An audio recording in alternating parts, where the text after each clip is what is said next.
राजनांदगांव में आयोजित समारोह में उपराष्ट्रपति सीपी राधाकृष्णन ने छत्तीसगढ़ सरकार की महतारी वंदन योजना की 21वीं किस्त के तहत 69 लाख से अधिक लाभार्थी महिलाओं को 647 करोड़ 28 लाख 36,500 रुपये वितरित किए। योजना से महिलाओं की आर्थिक स्थिति मजबूत होगी।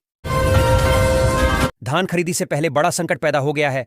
कर्मचारी अनिश्चितकालीन हड़ताल पर चले गए हैं। कृषि मंत्री रामविचार नेताम ने चेतावनी दी है कि हड़ताल खत्म कर काम पर लौटो, अन्यथा सख्त कार्रवाई होगी। किसानों और प्रशासन में चिंता बढ़ गई है। खरीदी प्रक्रिया प्रभावित होने की संभावना जताई जा रही है।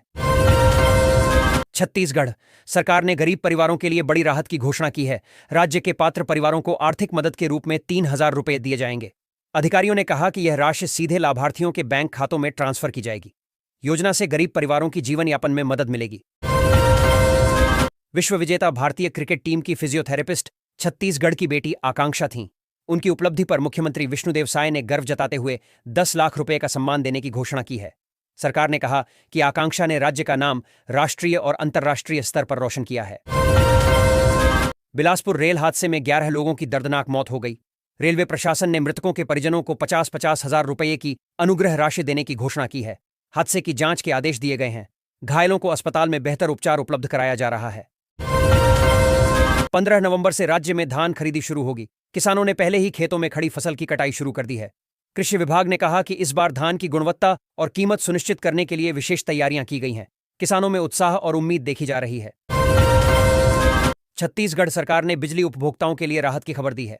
सरकार 200 यूनिट तक के बिजली बिल को आधा करने पर विचार कर रही है। इससे छोटे घरों और आम जनता पर आर्थिक बोझ कम होगा।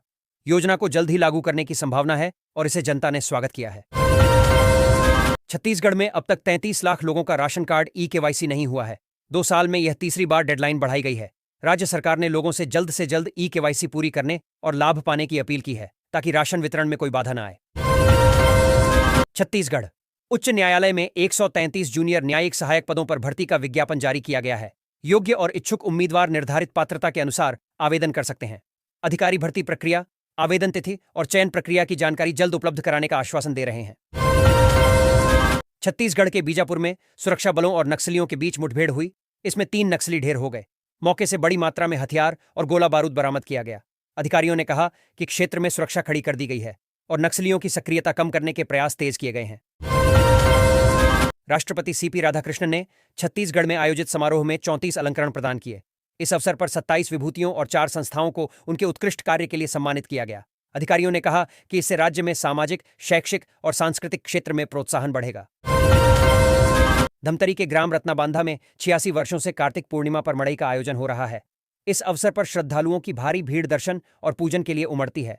स्थानीय प्रशासन ने सुरक्षा और व्यवस्थाओं को दुरुस्त किया है ताकि उत्सव शांतिपूर्ण तरीके से संपन्न हो सके। छत्तीसगढ़ में तकनीकी नवाचार का नया युग शुरू होने जा रहा है। मुख्यमंत्री विष्णुदेव साय ने विजन 2047 के तहत डिजिटल तकनीक, स्टार्टअप और स्मार्ट इंफ्रास्ट्रक्चर को बढ़ावा देने की घोषणा की।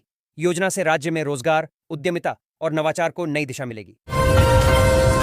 उपराष्ट्रपति ने महतारी वंदन योजना की 21वीं किस्त जारी की। उन्होंने कहा कि लखपति दीदी स्वतंत्रता, सम्मान और आत्मविश्वास का प्रतीक हैं।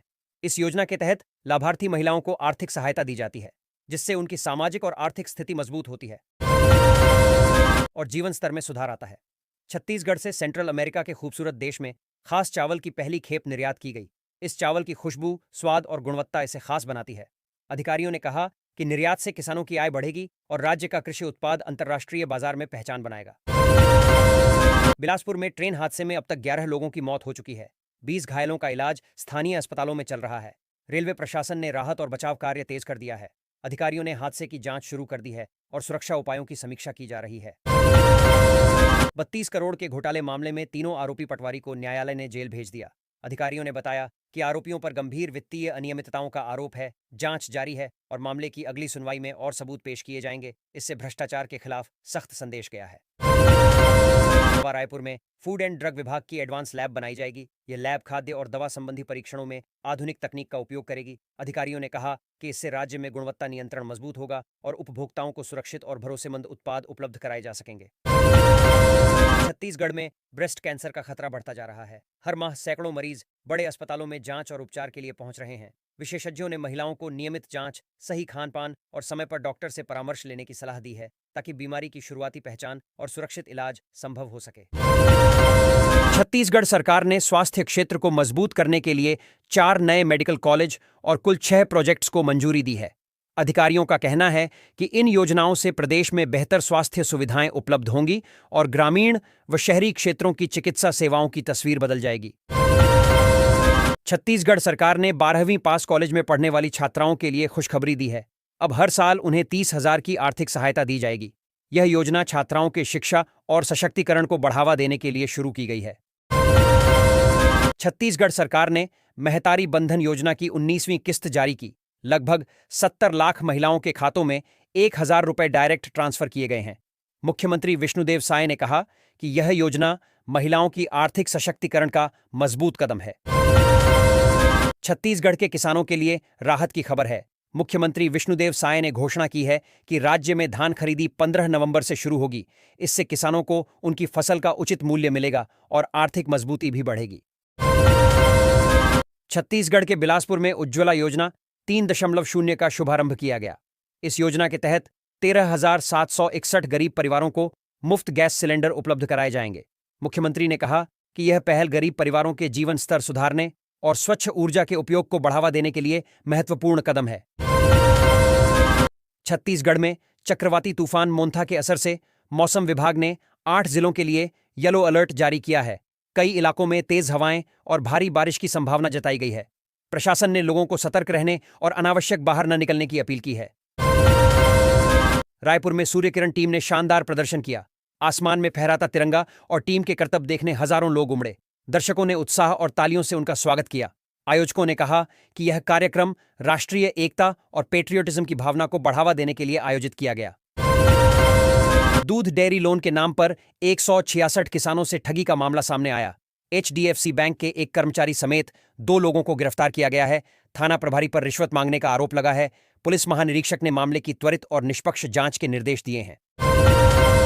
छत्तीसगढ़ सरकार ने कुछ सरकारी अधिकारियों और कर्मचारियों के ट्रांसफर पर रोक लगा दी है। शासन ने आदेश जारी करते हुए कहा कि उन्हें ट्रांसफर के लिए निर्धारित अवधि तक इंतजार करना होगा। यह कदम प्रशासनिक स्थिरता और सेवाओं की बेहतर व्यवस्था सुनिश्चित करने के लिए उठाया गया है।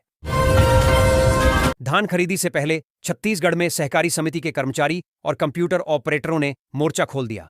उन्होंने 4 सूत्रीय मांगों को लेकर अनिश्चितकालीन हड़ताल का ऐलान किया। हड़ताल का असर खरीदी प्रक्रिया पर पड़ने की संभावना है। प्रशासन ने बातचीत के लिए अधिकारियों को तैनात किया। छत्तीसगढ़ के बिलासपुर में ट्रेन हादसे में मरने वालों की संख्या बढ़कर 11 हो गई है। वहीं 20 अन्य यात्री घायल हुए हैं। राहत और बचाव कार्य तेजी से जारी है। रेलवे और प्रशासनिक अधिकारी प्रभावित इलाकों में राहत सामग्री और प्राथमिक चिकित्सा उपलब्ध करा रहे हैं।